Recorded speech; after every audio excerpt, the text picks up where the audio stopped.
everybody, it's George here. Today we're back on some Genshin Impact, and today we're going to go through how to build my favourite character in this game, the only character that I've ever wailed for on the game, and just generally I really like his moveset and I really like everything about him, and he's decently built. He's definitely my best built character, and we're just going to be running through how to optimally build him. Now, by no means in this video am I claiming that my Itto is the best built Itto, because that is far from true. In reality, if you look at it from a theory crafter perspective, my Itto probably isn't even that good. Most people would probably say he's even bad, but certainly for the level that I'm at, which is AR56, but I'm also terrible at actually playing this game, so I'd take that with a grain of salt, but he does everything that I need to do, and more, to be honest. So we're going to be going through how I've built him, and let's get right into it. Okay, the first thing that I want to go through is his ascension and what happens when you ascend him and stuff. As you can see up there, his main stats that increase when you ascend him are his HP, his attack, his defense, his stamina, and his elemental mastery. With the only one that really changes there being defense. Defense is his ascending stat, and it's also the one that you are going to want to prioritize overall when you build him. But this is all these. So I've leveled him to 90. I've leveled most of my 5 stars to 90. Zhongli is level 90, the Riding Shogun's level 90, and then I'm currently working on Zhao, Kamasato Ayato, and Yoimiya, getting them 90 as well. But back focusing on Arataki Itto. So he's level 90, which is obviously the max you can get. A lot of people say, you know, stop at level 80, but I mean, I like to stop my 4 stars at level 80. I'm not gonna level Goro up again. I'm not gonna level Noelle up again. But I like to take all my 5 stars to 90 because I value 5 stars quite heavily. So when I'm trying to build them, I'll always take them to 90. And I would suggest taking them to 90 if you want to get the max out of your characters, because whilst it might not be as efficient, you know, if you're really trying to grind one character, I'd probably take them to level 90. Okay, next up we have the weapons that he wants to use. This is where editing me is going to have to come in and save the day, because I got quite lucky here. Well, not really lucky, but I really wanted to build Arataki Itto as best as I personally could with the funds that I had available. So I went out and I got his weapon as well. Now, Arataki Itto's weapon, when you put it on him, it's called the Redhorn Stone Thresher. When you put it on him, it is one of the best signature weapons in the game. This weapon is so perfectly designed for Arataki Itto, it's not even funny. There are a few characters where it's okay, but it's not the best in slot for anyone. But for Arataki Itto, genuinely, if you can get this weapon when his banner neck comes out, I would 100% suggest doing so, because his weapon transforms him. It makes him so much of a better character. And one thing that I'm going to keep coming back to is stacks in this game, because stacks are so important for Arataki Itto. His entire kit is based off building stacks of different varieties, and his weapon is no different. It's absolutely amazing.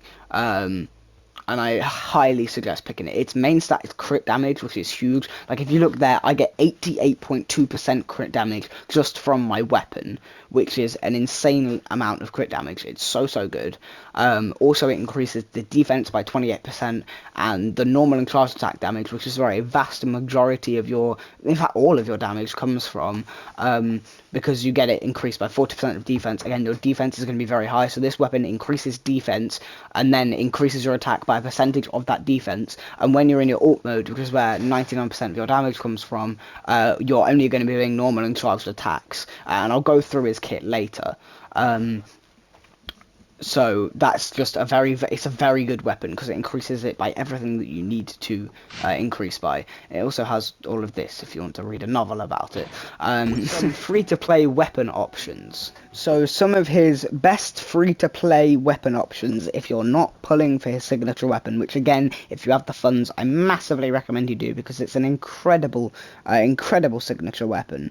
Those are the Serpent Spine, the White Blind, and the Black Cliff claymores, and I suggest you get one of those 3 on Arataki Itto and level it up as much as possible. If you have the Skyward Spine, it is a 5-star option, but if you don't want to pull for the Redhorn Stone Thresher and you do have the Skyward Spine, I suggest you pop it on him, because it is very good. One last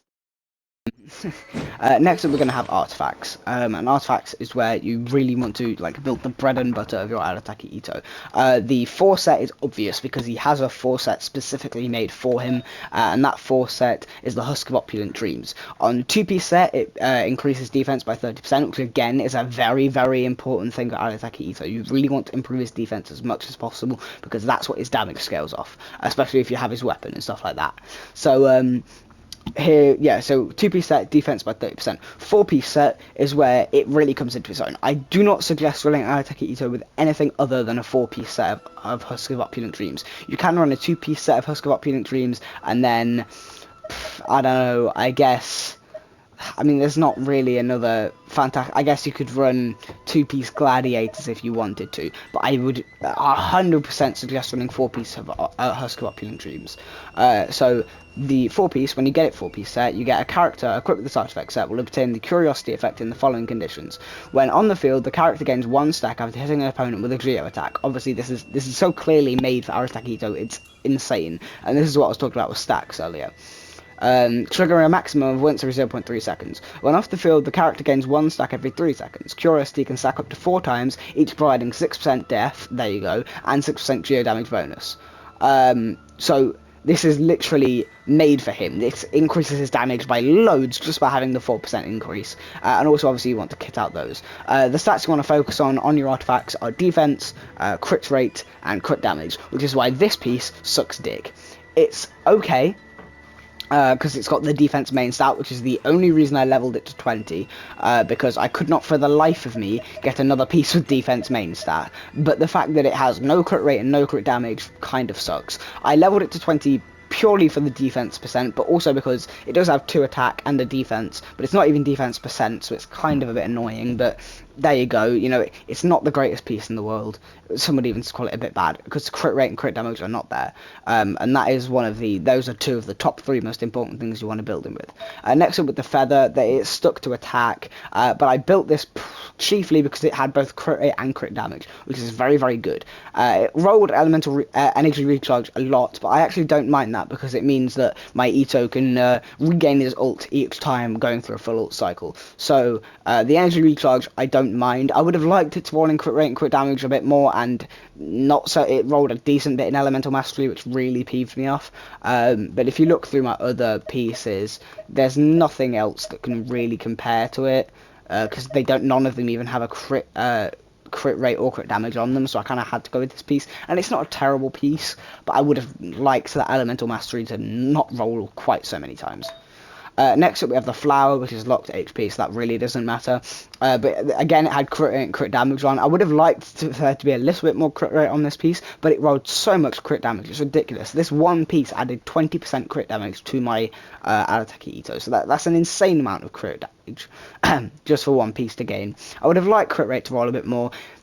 And realistically, you know, if this piece rolled crit rate more, and I do need to get a piece that actually has crit rate or crit damage on, because having an entire piece without that really does hurt my build quite a lot.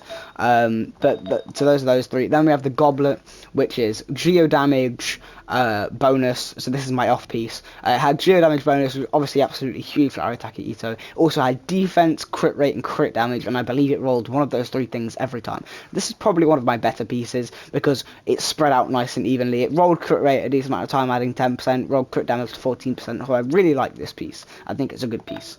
And then finally we have my circlet, which had crit damage main stat, which is beautiful, 62.2% extra crit damage right there. And then we have defense, 2 defenses, which is decent. Again, I do need to get a crit damage piece that has a crit damage or crit rate substat, because that's just better. So all of these, you know, especially these two are like the pieces that I can upgrade the most just by getting crit damage or crit substats. The only issue is getting defense percent sans and crit damage circlet is both really hard. I believe I do have another crit, or maybe I don't. I thought I did, but I do not. So there are the artifacts, and again, just crit damage, crit rate, defense. Those are what you want to focus on realistically. Talents is important. I've level 9'd all his talents. I could level 10 them, but I actually don't have a single crown because I don't know how to get them and I can't be bothered to get them. But I will level 10 his burst if I ever get the chance. If I ever just get a crown, which is unlikely because, as I said earlier, I'm not very good at actually playing the game. But yeah, if you don't want to level them all to level 9, I suggest going burst and then skill and then normal attack. But all of them are realistically pretty important. So I've leveled them all up to max. I want to mention is you'll see my Goro over here is pretty decently leveled up. You know, he's level 80, his weapons level 80, he's got pretty good artifacts on. By the way, he actually also can rely pretty well on the same set as Arataki Itto, the Husk of Opulent Dream set. Obviously, if you get any very, very good pieces, pop it on your Arataki Itto, but if you do not, then like if they're slightly worse pieces, pop it on your Goro. I do have Goro C2, eventually that'll get to C6, which will be very, very nice, because I believe his C6 is pretty good, isn't it? Yeah, so his C6 is very, very good and will massively increase my Arataki Itto's damage. His talents, I literally haven't touched his normal attack. I don't see there to be any real point. You want to be leveling up these mainly. You know, these two are massively where you're going to get all of your utility from Goro. Because what Goro does is he actually, if you go into his... Oh, hello.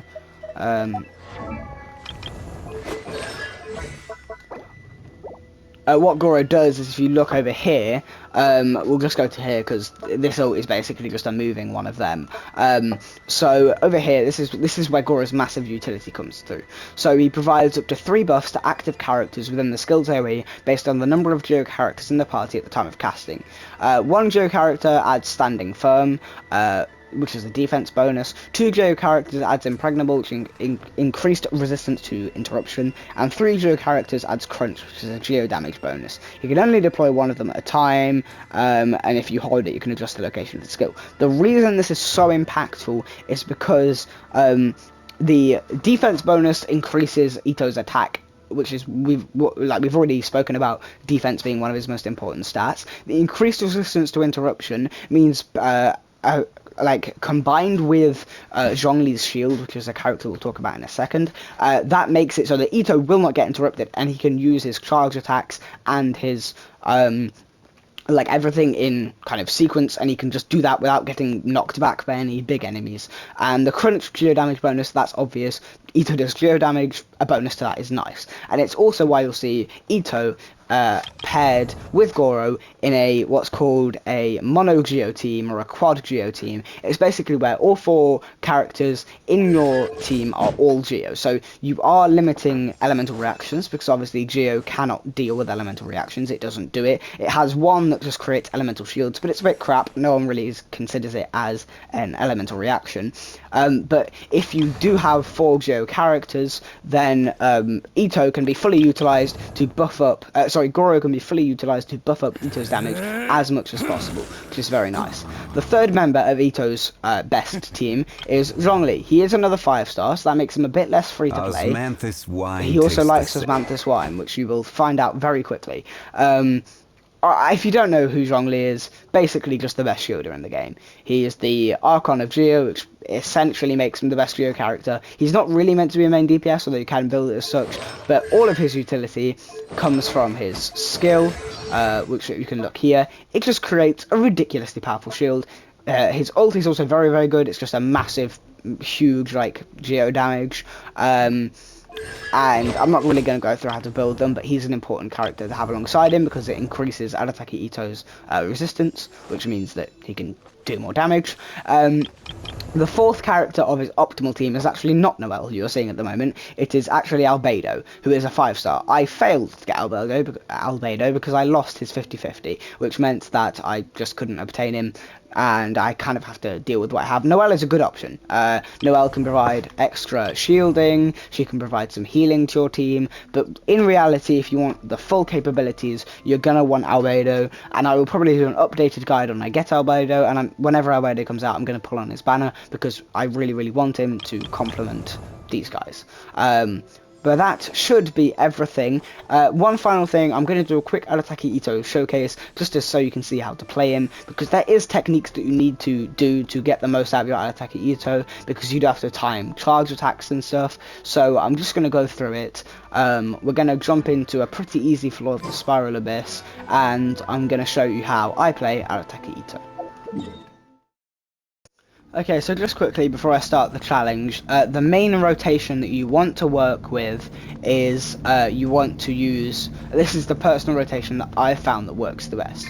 You want to swap to Zhongli, use his skill, use his ult, swap to Goro, use his ult, use his skill, then swap to Arataki Itto, use his ult, use his skill, which is where you get the big, like, screenshot worthy nuke of damage, and then you will, then I'll speak about more what I'm doing in there, but essentially you just want to tap his regular attack until he builds up the full amount of stacks, and then you want to hold circle to get the charge attacks going. You'll know he's built up the full amount of stacks because a big Oni face will appear on his back, and it will be, like, fully complete. And I'll show you about that when I'm going in. But let's just get right into it. So you want to use his ult to petrify the enemies, use his skill, then use Goro's ult, use Goro's skill, then Arataki Itto's ult, then use his skill. Unfortunately that guy died, which kind of negates my damage there, but as you can see, when he crits he does a lot of damage. Like, we're doing 40k on regular attacks, and boom, yeah, see, that just did 80k, which is pretty good in all consideration. So we're just going to pop his skill to stop people from getting damage. We're just gonna do that to gain some elemental recharge. We've got his skill back now. So what we're going to do is we're going to use that, and then we're going to use Zhongli's ult, and then we're just going to pop Arataki Itto's ult and run around and try and clean up some of these enemies. See, it does a pretty consistent 80k, and when I'm critting, even on like these ult attacks, he does a pretty massive chunk of damage, to be fair. Obviously there's, oh well, I'm frozen. Obviously there's going to be much better Ittos out there. Mine isn't even really that good, but in the grand scheme of things, it's pretty decent, to be fair. And it's definitely my best character, and it's not even really that close, to be honest. But this was the Arataki Itto showcase. I hope you enjoyed it, and it's been good, guys. See you in the next one.